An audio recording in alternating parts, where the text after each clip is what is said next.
साध संगत जी फतेह बुलाओ। वाहेगुरु जी दा खालसा, वाहेगुरु जी दी फतेह। साथियों, सालों साल हो गए लड़ते हुए।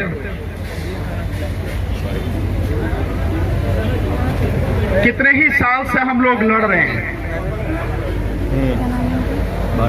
इतना अन्याय, इतना अत्याचार लगातार देश की जनता पर, निर्दोष लोगों पर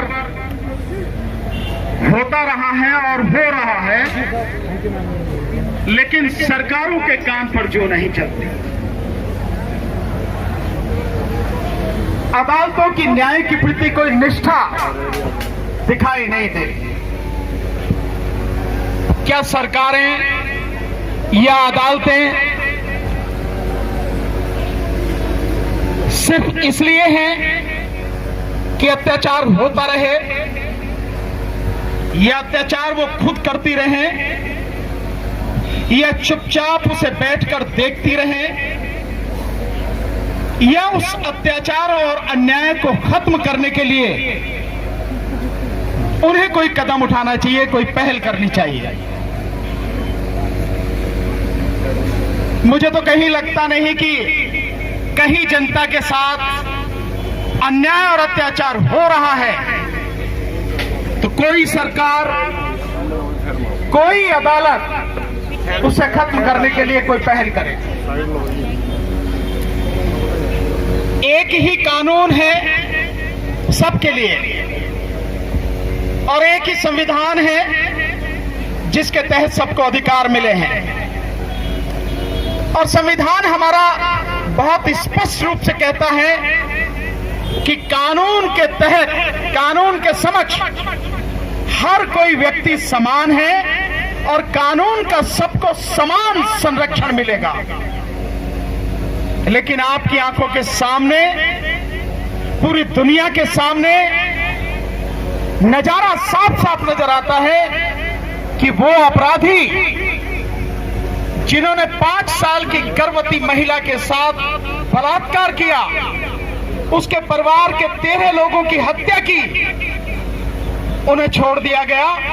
और जिन लोगों के खिलाफ अभी आरोप भी सिद्ध नहीं हैं, जिनके खिलाफ अभी मुकदमा पूरा हुआ भी नहीं है, उन्हें 27 साल, 30 साल, 32 साल जेल में रखा हुआ है। जबकि संविधान कहता है कि किसी भी व्यक्ति को जब तक दोष सिद्ध ना हो जाए वो व्यक्ति दोषी नहीं है। लेकिन यहां तो जो लोग सुप्रीम कोर्ट से भी दोषी सिद्ध हो गए, उसी दिन उन्हें छोड़ा गया जिस दिन प्रधानमंत्री महिला सम्मान की बात करते हैं। यह प्रधानमंत्री अपने उसी चरित्र को बार बार दोहरा रहे हैं कि मैं कहूंगा कुछ और करूंगा। मैं कुछ भी कह सकता हूं लेकिन करूंगा वही जो मैंने करना है। ये कानून है। और साथियों, कानून तो सभी के लिए है, पर लागू करने वाले जो लोग हैं उनकी नीयत में खोट है लगातार। अन्यथा ये 2 कानून जो अभी आदरणीय प्रोफेसर साहब ने बताए हैं, ये 2 कानून नहीं होते। और माननीय प्रोफेसर साहब, ये कानून सिखों के लिए नहीं है अलग। इस देश में चंद मनुवादियों को छोड़ के बाकी सबके लिए अलग कानून है, अलग तरीके से होते हैं। मैं धन्यवाद देता हूं प्रोफेसर साहब को कि उन्होंने उस बात का जिक्र किया जो अभी मनुवादी लोग संविधान बना रहे हैं और अगले साल बनारस में जिसके लिए धर्म संसद वो बुला रहे हैं। बात केवल इतनी सी नहीं है, बात इसके आगे की है। और कितनी आगे है आप इससे अंदाजा लगाइए और उनका दुस्साहस देखिए और सरकार की उनको सपोर्ट देखिए कि वो कह रहे हैं कि राजधानी दिल्ली नहीं होगी, बनारस होगी, और बनारस में ही धर्म संसद स्थापित होगी, जिसके लिए अगले साल वो तैयारी कर रहे हैं। आप इसको छोटा मत समझना, ये बड़ी गंभीर समस्या है। मैं तो इतना जानता हूं कि इस देश की आजादी में सिख समाज का जितना बड़ा योगदान रहा है, और यूं अगर कहें कि हिंदू धर्म को बचाने में जितना बड़ा योगदान सिख पंथ का रहा है, सिख गुरुओं का रहा है, इतना किसी और का नहीं रहा। लेकिन उस सब के बावजूद भी उस कौम को जिसने धर्म को बचाया, जिसने देश को बचाया, न्याय के लिए बार बार सड़कों पर उतरना पड़ रहा।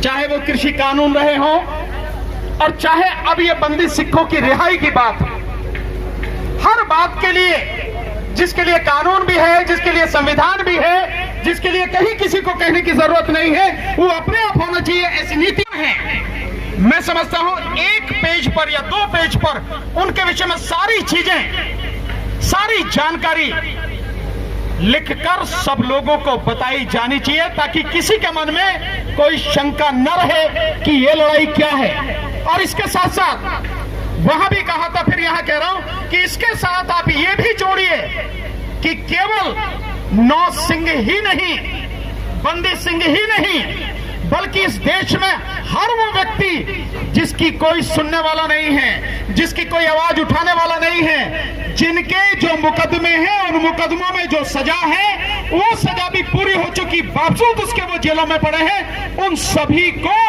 रिहा किया जाए, तभी न्याय होगा।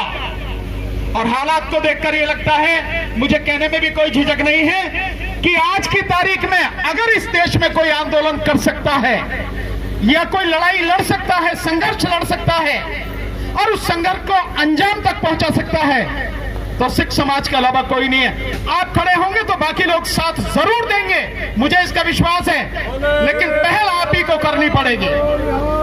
सत श्री अकाल। तो साथियों, एक बात और, यहां जितने भी साथी आए हैं और मीडिया के भी जो साथी हैं, मेरा उनसे भी निवेदन है, इस बात को उठाइए। ये हर आम व्यक्ति की आवाज है, केवल यह कुछ सिंहों की बात नहीं है। ये आम व्यक्ति की आवाज है कि जब कानून एक है, संविधान एक है, कानून के समक्ष सबको समानता है और कानून का सबको समान संरक्षण है, तो फिर भेदभाव क्यों? चंद लोगों के लिए कानून अलग क्यों है और बाकी देश की जो जनता है उनके लिए कानून अलग क्यों है? इन सरकारों को न केवल जगाना पड़ेगा, बल्कि मैं कहता हूं पकड़ के झकझोरना पड़ेगा, तभी इनकी नींद खुलेगी, अन्यथा नहीं खुलेगी। और इसके साथ साथ जो अदालतें हैं, उन अदालतों को भी जगाना पड़ेगा, क्योंकि वो भी न्याय के लिए स्थापित होने के बावजूद न्याय नहीं कर रही हैं। क्या अदालतों को दिखाई नहीं देता है? मुझे ध्यान है कि कई साल पहले बाकायदा एक व्यक्ति ने रिसर्च की और उसके बाद एक कमेटी बनी, तो जितने लोग जेलों में, उन पर जो आरोप है, उस आरोप पे जो सजा है कानूनन, उससे कहीं कहीं ज्यादा सजा काटकर वो जेलों में ही पड़े, उनको बेल नहीं दी गई। क्या उन्हें तुरंत नहीं छोड़ा जाना चाहिए था? क्या सरकार की ये जिम्मेदारी नहीं थी? क्या कानून की जिम्मेदारी नहीं थी? नहीं छोड़ा गया, तो उसके लिए बाकायदा कमेटी बनी और उस कमेटी की रिपोर्ट होने के बाद में बहुत लोगों को रिहा किया गया, छोड़ा गया। वही स्थिति आज भी है। और क्योंकि मैं फौजदारी का वकील हूं, मैं जानता हूं कि अदालतों में 70% बेगुनाह लोग बंद हैं और वर्तमान सरकार तो झूठे मुकदमे करने में, लोगों को यूएपीए, एनएसए और गंभीर जो अपराध हैं उनमें बंद करके जेलों में बंद करने में माहिर है। इसका कोई जवाब नहीं है। इसलिए साथियों, ये संघर्ष हमें आगे बढ़ाना पड़ेगा। ये जो आज जैसा अभी बताया गया है, भाई जगतार सिंह हवारा साहब, जिनको 10 लाख लोगों ने जत्थेदार नियुक्त किया, ऐसा व्यक्ति, निश्चित रूप से सरकार डरी हुई है अंदर से, सरकार कांप रही है अंदर से, क्योंकि अगर ऐसा इंसान बाहर आ गया तो उसके साथ में जब सारा समाज खड़ा हो जाएगा तो जो सरकारें आज हैं वो सब पलट जाएंगी।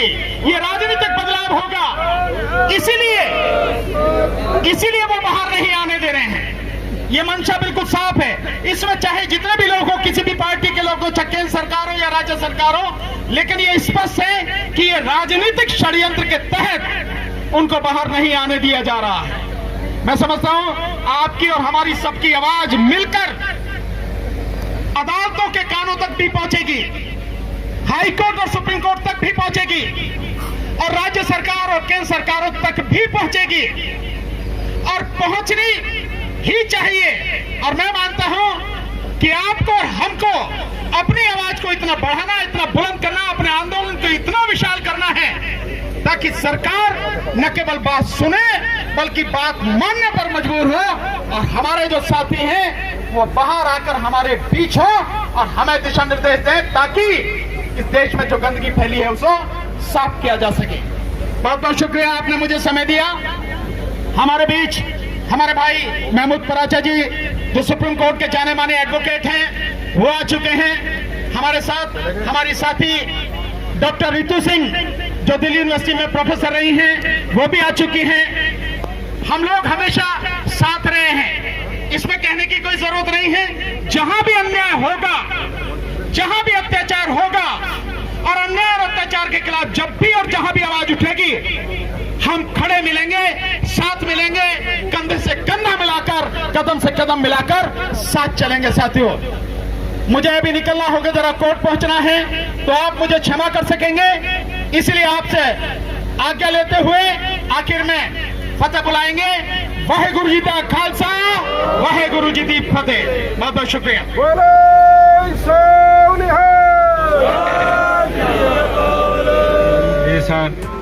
Press the bell icon on the YouTube app and never miss another update.